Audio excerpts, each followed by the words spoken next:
अब सुन के अपमानजनक तो बहुत लगे, लेकिन सुन ले। फिर मुझे एक किसी सज्जन ने कहा, मैंने उससे कहा यार वो ऐसे सुनाता है बार बार मुझे। उन्होंने कहा ये दोहा सुना दे करो उसे। यद्यपि मैंने वो दोहा कहीं सुनाया नहीं, पर आज बोल देता हूं माफी के साथ। मुझे खुद अच्छा नहीं लगा इसलिए मैंने कहीं सुनाया नहीं, लेकिन आज बोल देता हूं। उन्होंने कहा ये सुना दिया करो कि ब्राह्मण भला न वैश्या इनमें भला न कोई, और कोई कोई वैश्या तो भली ब्राह्मण भला न कोई। मैंने कहा यार ये तो ज्यादा खराब हो जाएगा, ब्राह्मण भी कुछ तो अच्छे होते हैं, भले होते हैं, ऐसा नहीं है कि। तो मेरी चाय पी रहे, मेरे बिस्कुट खा रहे, मेरी बर्फी खा रहे, और मुझसे कह रहे अरे गुजर भी किताब लिखने लगे। अरे गुजर भी किताब लिखने लगे। तो ये जो मानसिकता है, हमें इस मानसिकता के खिलाफ माहौल बनाने की जरूरत है। जब और लोग लिख सकते हैं, ब्राह्मण, राजपूत, छोरा जाट का, छोरा गुजर का, तो चमार क्यों नहीं लिख सकता अपनी गाड़ी पे? गर्व क्यों नहीं कर सकता अपनी जाति पे? रामचरितमानस में लगभग 100 चौपाई ऐसी हैं जो मानवता को कलंकित करती हैं, अपमानित करती हैं, जो शूद्रों के खिलाफ भी हैं, स्त्रियों के खिलाफ भी हैं। मैं 1987 में बीए करने के तुरंत बाद एक अखबार में मैं रिपोर्टर हो गया था, गाजियाबाद में नौकरी करने लगा। तो एक पत्रकार महोदय मुझे बार बार ये मुहावरा वो सुनाते थे, दोहा के गुजर अहीर कंजर, कुत्ता बिल्ली बंदर, ये 6 ना होते तो खुले किवाड़ों सोते। अब सुन के अपमानजनक तो बहुत लगे, लेकिन सुन ले। फिर मुझे एक किसी सज्जन ने कहा, मैंने उससे कहा यार वो ऐसे सुनाता है बार बार मुझे। उन्होंने कहा ये दोहा सुना दे करो उसे।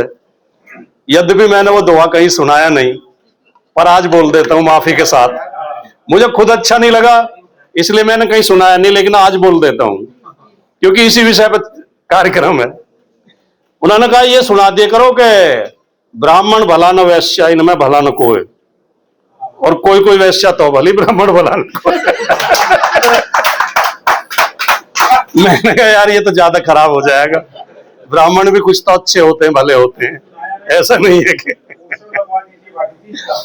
और दूसरा संस्मरण में डॉक्टर साहब बताऊं अपना कि 2000 में मेरी एक किताब आई, नोएडा में उसका विमोचन हुआ, बहुत शानदार कार्यक्रम हुआ, कमलेश्वर जी ने विमोचन किया। और उसके बाद मैंने बहुत अच्छी चाय पानी की, जलपान की व्यवस्था की थी, बर्फी भी थी और बिस्कुट भी थे, नमकीन भी था। तो जो नोएडा से मैंने लोग आमंत्रित किए थे सेक्टरों से, कार्ड मैंने काफी बांटे थे, काफी लोग आए, हॉल भर गया था पूरा। तो मेरी चाय पी रहे, मेरे बिस्कुट खा रहे, मेरी बर्फी खा रहे, और मुझसे कह रहे अरे गुजर भी किताब लिखने लगे। अरे गुजर भी किताब लिखने लगे। तो ये जो मानसिकता है, हमें इस मानसिकता के खिलाफ माहौल बनाने की जरूरत है। और मैं नहीं चाहता कि जिन लोगों ने हमें अपमानित किया है हम लोग उन्हें अपमानित करें। मैं ईमानदारी से दिल से ये भी नहीं चाहता।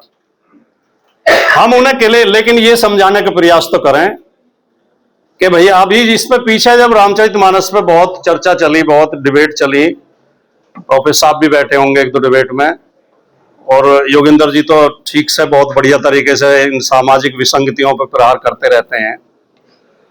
तो हमें ऐसे कह के उसमें उपेक्षित किया जाता था कि 2-4 चौपाई रट के आ जाते हैं, पढ़ते वढ़ते तो है नहीं। अब एक वो हमारे प्रोफेसर साहब के मित्र हैं हर्षवर्धन त्रिपाठी जी, उन्होंने यही डायलॉग चलते शो में बोला ऑन एयर कि 2-4 चौपाई पढ़ के आ जाते हैं। मैंने कहा सुनो त्रिपाठी जी, आप कहते नाम के पीछे त्रिपाठी लग गया, लोग समझ लेते हैं पढ़ा लिखा होगा। हमें तो सिद्ध करना पड़ता है, इसलिए हमें मेहनत करनी पड़ती है, आपको मेहनत करने की जरूरत नहीं है। मैंने कहा रामचरितमानस में 7 कांड हैं, या तो हर कांड से 2-2 चौपाई केवल आप सुना दो, नहीं तो 10-10 चौपाई मैं सुनाता हूं हर कांड से। तो फिर वो चुप हो गए। तो ये जो मानसिकता बनी हुई है कि बुद्धि और सम्मान और प्रतिष्ठा और ताकत और धन और सत्ता ये कुछ लोगों के ही लिए हैं और बाकी लोग तो बस सेवा करेंगे, ये मानसिकता खराब है। इस मानसिकता को तोड़ने की जरूरत है, इससे लड़ने की जरूरत है। और मैं शायद आपने ही कहा अभी कि इसको ज्यादा उभारने की जरूरत है। अच्छा, आशुतोष जी ने कहा, मैं उनकी इस बात से सहमत हूं। जब दूसरे मैंने देखा कि जब सहारनपुर से एक वो शुरू हुई, ये जो अभी चंद्रशेखर ने पार्टी बनाई है, तो इनसे पहले भीम आर्मी उन्होंने शुरू करी। तो इन्होंने जगह जगह बोर्ड लगाए ग्रेट चमार, और अपनी गाड़ियों पे भी लिखा चमार। जब और लोग लिख सकते हैं ब्राह्मण, राजपूत, छोरा जाट का, छोरा गुजर का, तो चमार क्यों नहीं लिख सकता अपनी गाड़ी पे? गर्व क्यों नहीं कर सकता अपनी जाति पे? तथाकथित बुद्धिजीवियों को, तथाकथित समाज के ठेकेदारों को, तथाकथित राष्ट्रवादियों को, तथाकथित सामंतवादियों को इसमें जातिवाद नजर नहीं आता कि भारत की 40 यूनिवर्सिटीज में एक भी प्रोफेसर ओबीसी समाज से नहीं है। उन्हें इसमें जातिवाद नजर नहीं आता कि सेंट्रल सेक्रेटरीट में एक भी सचिव ओबीसी नहीं है। उन्हें इसमें भी जातिवाद नजर नहीं आता कि देश भर के हाई कोर्ट में जबकि 27% का आरक्षण है, मात्र 6% ओबीसी जज हैं और मात्र 9 या 11% एससी समाज के जज हैं। एससी का आरक्षण लागू हुए 75 साल हो गए, अभी तक भी केंद्रीय सेवाओं में अनुसूचित जातियों के, ये संसद के अंदर जवाब दिया गया केंद्र सरकार की ओर से कि अनुसूचित जातियों के लगभग 60% पद अभी भी खाली पड़े हैं। ओबीसी के 70% के करीब पद खाली पड़े हैं क्लास 1 में, केंद्रीय सेवाओं में। इसमें उन्हें जातिवाद नजर नहीं आता। जब दलित, पिछड़े, वंचित समाज के लोग, शोषित समाज के लोग जाति जनगणना की बात करते हैं या अपने बच्चों को स्कूल, कॉलेजों में, यूनिवर्सिटीज में एडमिशन दिलाने की बात करते हैं या उन्हें नौकरियों में प्रतिनिधित्व की बात करते हैं, सत्ता में हिस्सेदारी की बात करते हैं, सम्मान की बात करते हैं, तो उन्हें जातिवाद नजर आता है। तो तय यह करना पड़ेगा कि जातिवाद है क्या? क्या जातियों का शोषण करना जातिवाद है या दबे कुचले लोगों का हक मांगना जातिवाद है? मनुस्मृति में साफ साफ उल्लेख है कि ब्राह्मण का नाम बुद्धि सूचक शब्द से प्रारंभ होना चाहिए, जैसे कि ज्ञान प्रकाश शर्मा, इस तरह के नाम होने चाहिए, बुद्धि प्रकाश। क्षत्रिय का नाम बल सूचक शब्द से होना चाहिए, बलवान सिंह, संग्राम सिंह,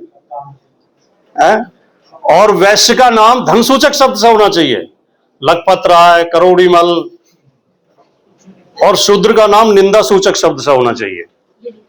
हाँ, ये मनुस्मृति में साफ साफ उल्लेख है।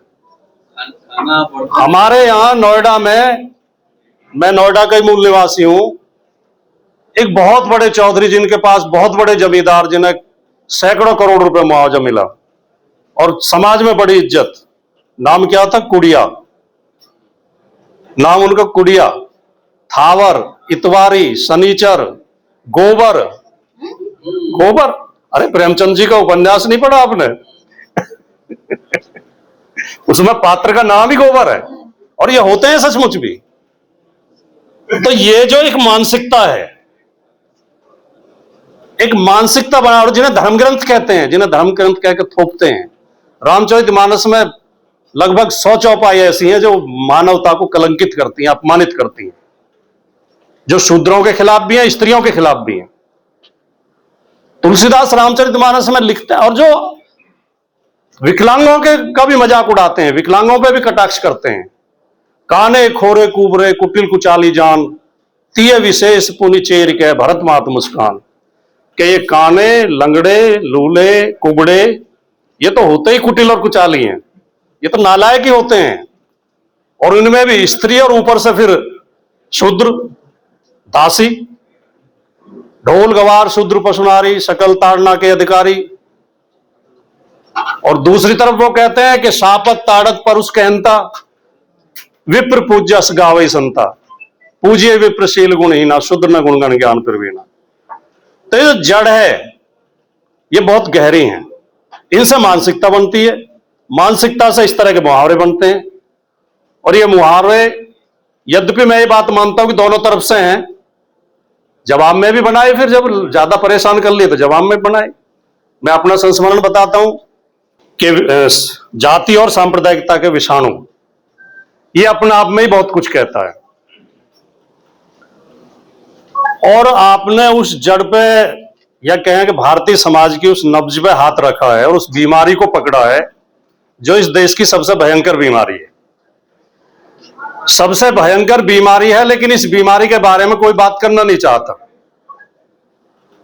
हमारे क्षेत्र में एक गांव में कैंसर के बहुत ज्यादा केस हो गए, तो गांव के लोगों ने एक मीटिंग की, कहा कि मीडिया को बुलाओ, राजनीतिक लोगों को बुलाओ, चर्चा करो और इसका कुछ इलाज हो। तो कुछ लोगों की राय ये बनी कि नहीं नहीं, इसकी चर्चा मत करो, वरना गांव में रिश्ता होने बंद हो जाएंगे। लोगों को अगर ये पता चल गया कि इस गांव में कैंसर ज्यादा हो रहा है तो बच्चों की शादी नहीं होगी। तो ये हालत हमारी है, ये बीमारी तो है, सब जानते हैं, लेकिन इसकी चर्चा करना नहीं चाहते, और चर्चा करते भी हैं तो उल्टी तरफ से करना चाहते हैं। जो आपने हमारे डॉक्टर रफरफ, शकील अंसारी और जावेद भाई ने जो अलग अलग भाषाओं के, अलग अलग बोलियों के, अलग अलग क्षेत्रों की, अलग अलग समाजों की कहावतें, मुहावरे, लोकोक्तियां एकत्र की हैं, एक पुस्तक में हमें पढ़ने का अवसर दिया है, वो तो महत्वपूर्ण है ही है। लेकिन इस पुस्तक के शुरू में जो आपने जो लेख लिखे हैं वो भी बहुत महत्वपूर्ण है। ये एक खाली एक सामान्य पुस्तक न होकर ये एक शोध ग्रंथ है, और ये विद्यार्थियों के लिए भी और समाज विज्ञान और राजनीति शास्त्र के विद्यार्थियों के लिए भी और कार्यकर्ताओं के लिए भी एक संदर्भ ग्रंथ का काम करेगा, एक समझ पैदा करने का काम करेगा, ऐसा मेरा विश्वास है। आपने इसमें मनुष्य की यात्रा, शुरुआत से लेकर मनुष्य किस तरह पैदा हुआ, कैसे आगे बढ़ा, आपने जो मनुष्य की प्रजातियां हैं उनका भी जिक्र किया है कि जो पहले होमो इरेक्टस, निएंडरथाल्स, और अब आपने इसमें यह भी लिखा है कि अब इस समय एक ही होमो सैपियन नाम की प्रजाति के ही मनुष्य पूरी दुनिया में हैं। हम सब एक ही प्रजाति के मनुष्य हैं, सत्य प्रजाति ही है। धर्म, जाति, वर्ग, ये सब कल्पनाएं हैं, ये काल्पनिक चीजें हैं। तो हम सत्य को भूलते जा रहे हैं, कल्पनाओं पे आपस में लड़ रहे हैं। तो ये आपने बहुत महत्वपूर्ण, इसमें फिर बोली, भाषा, लिपि कैसे विकसित हुई, ईश्वर, धर्म और जाति कैसे पैदा हुए, इस पे आपने बहुत शानदार लिखा है और बहुत शानदार शोध किया है। उसके लिए आपको बहुत बहुत बधाई। ये पुस्तक पढ़ने लायक है, सबको पढ़नी चाहिए। कहावतें जो बनी हैं, अभी शिवाजी ने भी जिक्र किया और प्रोफेसर साहब ने भी जिक्र किया कि नाम भी जाति और वर्ण के आधार पर रखे जाते हैं। आप दोनों को पता होगा, आप दोनों मुझसे ज्यादा विद्वान हैं, पढ़ा है आपने, लेकिन शायद ये जिक्र करना भूल गए आप कि इसकी जड़ हमारे ग्रंथों में, शास्त्रों में ही है। ये मनुस्मृति से आती है इसकी जड़।